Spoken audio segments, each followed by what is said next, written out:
It's a real pleasure to come and share the stage with Doug Hello, how are Storf. you? My name is Arjun Acosta.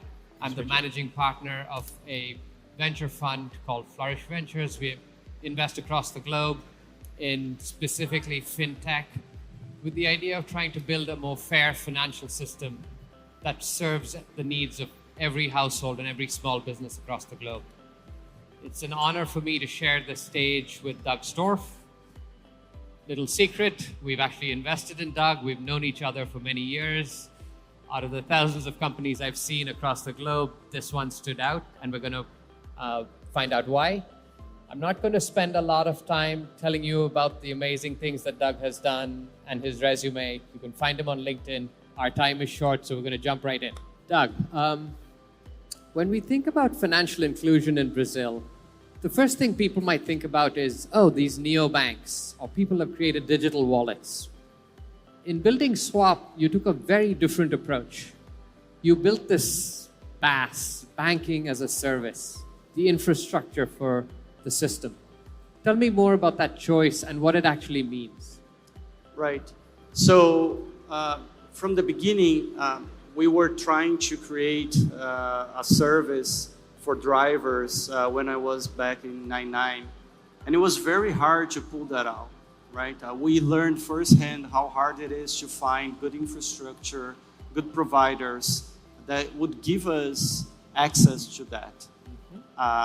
And what we learned also at that time is that one app is one thing, but if you really want to push for inclusion, and you need to try to find that in a large scale, and then finding multiple channels to do that would be the right path.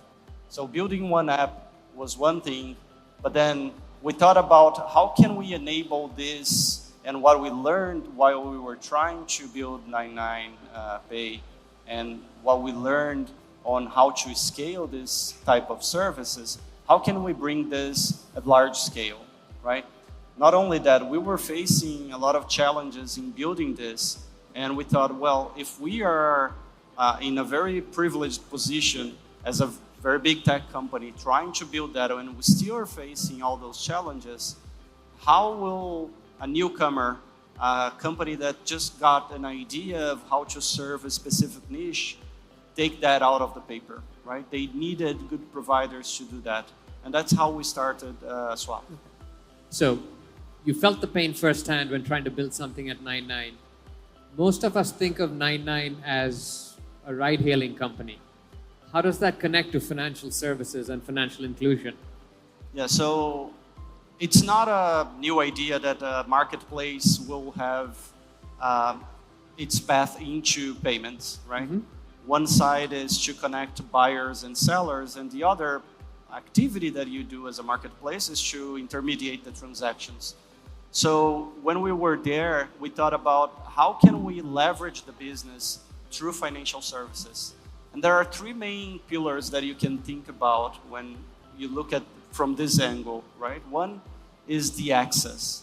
Mm-hmm. When you provide financial services, you are also providing more access both for drivers and riders. Think about a driver that didn't have a bank account. How could he run for 99 and receive his earnings from that? The only option back then was receiving in cash, which is dangerous, right? Think about a driver that needs to finance a car. So when you provide financial services, you promote also accessibility to the platform. The second lever is experience. This is today a commonplace, but think about the first time that you left a car without having to pay for it, or at least to having the experience of paying for it. Right. It changes everything. It's magic. And you can only do that if you control how you're providing the financial services, right? And the third pillar is obviously the financial upside. Obviously, a lot of money is being processed through the platform, and there's space to collect earnings from that, and perhaps return this to the community and to the ecosystem that you are inserted, either by incentives or by promoting more marketing to increase the business and provide more opportunities. So that's the why some of these companies do it. So it's almost like 99 becomes the channel. Correct. You're empowering the channel to deliver all these exciting new financial services, embedding financial products in their service. Correct. Is it working? Oh. What are you seeing out there? I say it is working, not just for 99, but we see a whole transformation that happened in Brazil in the past 7 years or so, right? In 2017, only about 55% of the population had access to a bank account. Now Wow. this number is up to 80% and plus. That was driven by a lot of innovation in the market, a lot of fintechs that provided access to the unserved population. Obviously, a lot of incentives from the regulator for that competition to arise, for new players to be able to enter the market. And it's obvious that the situation that we live in today is completely different from what we were back in 2017. Those numbers you just quoted is remarkable success. So I think Brazil stands above many other markets in having made those inroads. Talk to me about the customer for a second, the end customer. Are they seeing their lives improved? Are they seeing better access to products, to services that help them manage their lives? Substantially. There is a study from MasterCard that shows that about 75% of the population says that the fintechs provided them access to digital services, reducing the need for cash. And we know that there is a strong correlation about cash usage and underserved population, Yes. right? So the transformation is changing not only the access, but also the behavior of people who is paying less in cash and more in digital forms. And this is obviously a huge transformation for the whole society. That's great. All of this has been enabled in a market where the Brazilian central bank and the government has made a big push into building this infrastructure layer, right? They've built PIX. You go anywhere in the world, if anybody knows I've been to Brazil, the first question they ask me is, tell me about PIX. What's happening? Like, what has Brazil done? How can we bring that to our markets? How do you interact with PIX? How do you build on PIX? How does that, the infrastructure you're building, relate to what the government has actually put in place? Yes. So PIX is a huge push and a huge success. Everybody can see that. It's the foundation for a more structural transformation that is undergoing today in the financial system with faster payments, account-to-account transfers, more visibility, more traceability. So that's all allowing the financial system to transform. The way that we play with this is connecting it with the existing infrastructure and the other rails that exists so that you have a more complete solution. The way to play with PIX is not to compete against it, even though a lot of the economic incentives is on the account, is on the card issuance, but PIX is an enabler for that as well. So you have to integrate this and make the offering widely available so that you have a better experience for the user and a more complete solution for everyone. Okay, so PIX is the base layer. Swap is built on top of that. You then have a set of customers who are big corporates who are bringing financial services to the end consumer. Right. Who are the types of clients that you're serving? Just give us a flavor for who might be out there saying, you know what, I can work with Swap and bring financial services to the population. Yeah, that's interesting because up until now we were talking about consumer apps, Yes. right? We talked about 99 and fintechs and so on. But interestingly enough, most of our customers, if not all, they are B2B payment providers, right?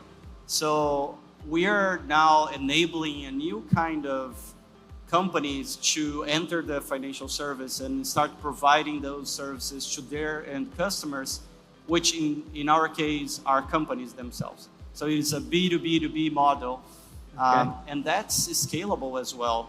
because one customer from my client means actually maybe 10,000 users, 5,000 users at once, right?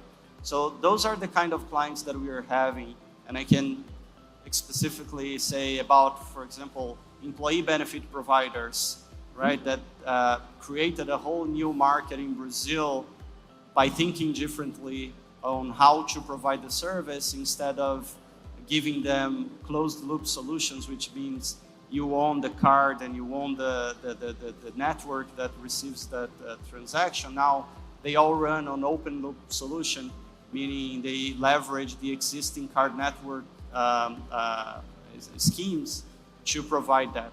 So that created a whole new market that reduced the entry barriers for newcomers, increased competition, and the result is a larger chunk of the population is now served. That's only one example. Another example are corporate expense management companies, right? Mm-hmm. Used to be very laborious and paperwork to run your expense reports. I remember when I was a consultant, I was filing all these expense reports, timesheets, and so on, getting all the receipts, putting in an envelope, mailing it. It was crazy. Yeah. And now what we are allowing is for companies that were built as a software layer that were providing services for their corporate clients to help that management to exist. Now they are becoming participants in the transaction as well.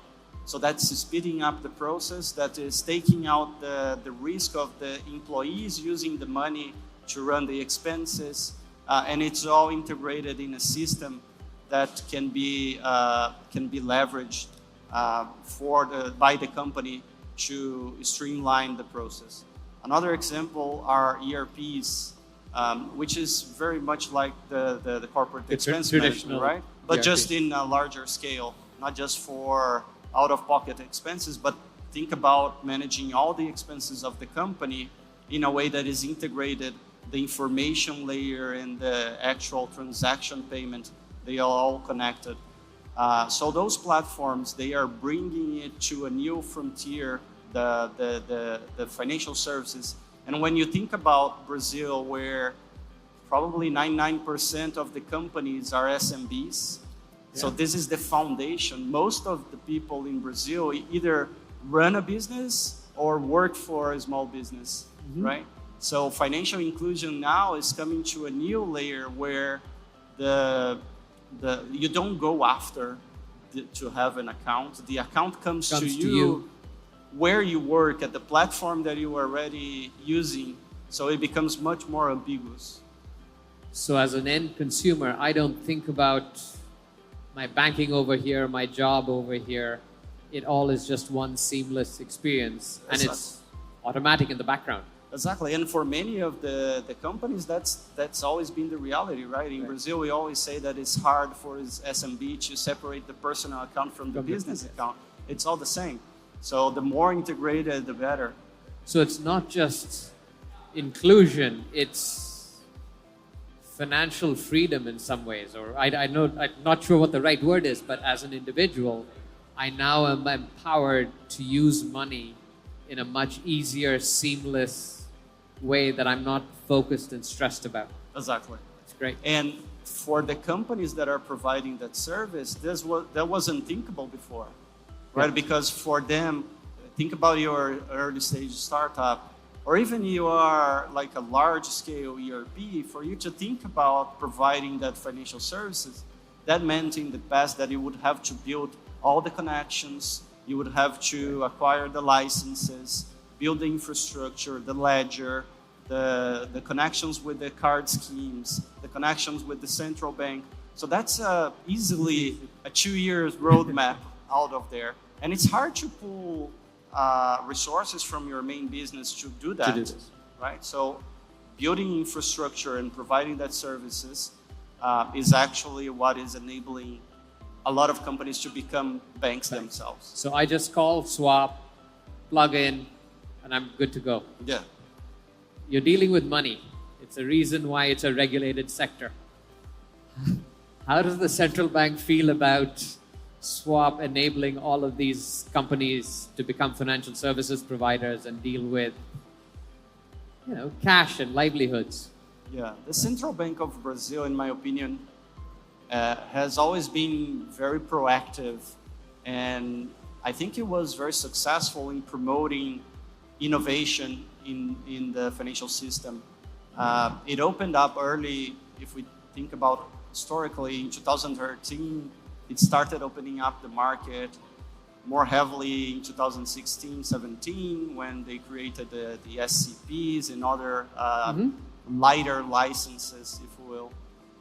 Then it came So with regulation unlocked that. in this exactly. big shift you talked about. And it was an intended consequence of the actions of the central bank. They actually wanted to stimulate more competition. We had 5 banks representing 90% of the market. So they wanted to promote competition, to improve quality of services, to drop prices for the mass population. That was deliberate action from them. And I think they were quite successful in that.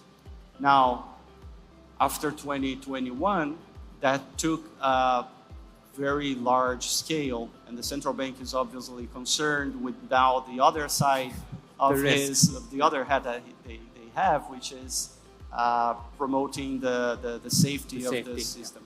So they are regulating while they are still promoting competition and innovation.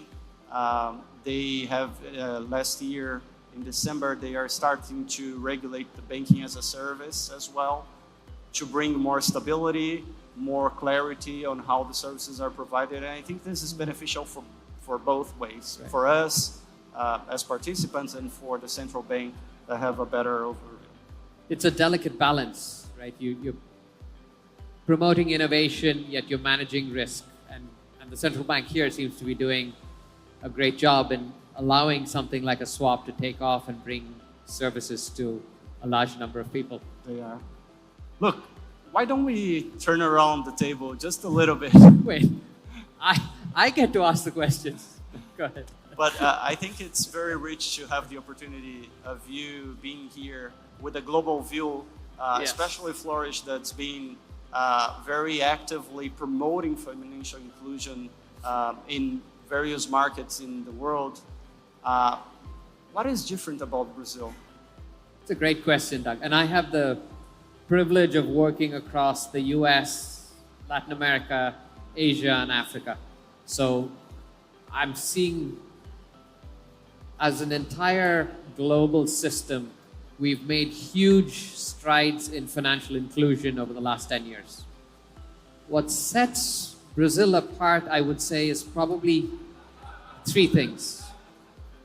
One, you just touched on this. The central bank has actually been very thoughtful and proactive about creating the right environment for innovation, right? They haven't regulated ahead of the innovation taking off. So they've been proactive on that. I think the presence of PICs and this idea of a base infrastructure on which people can build on leads to a lot of innovation. And that exists in India and it exists here. And those are the 2 most sophisticated markets I see across the global south. And that makes Brazil really unique. And I think I'd say the third thing is you and people like you and people in this room. There is an incredible amount of talent that's building innovative solutions today, right?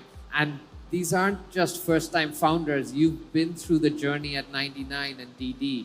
You've seen the challenges of building a tech company from 0 to 100.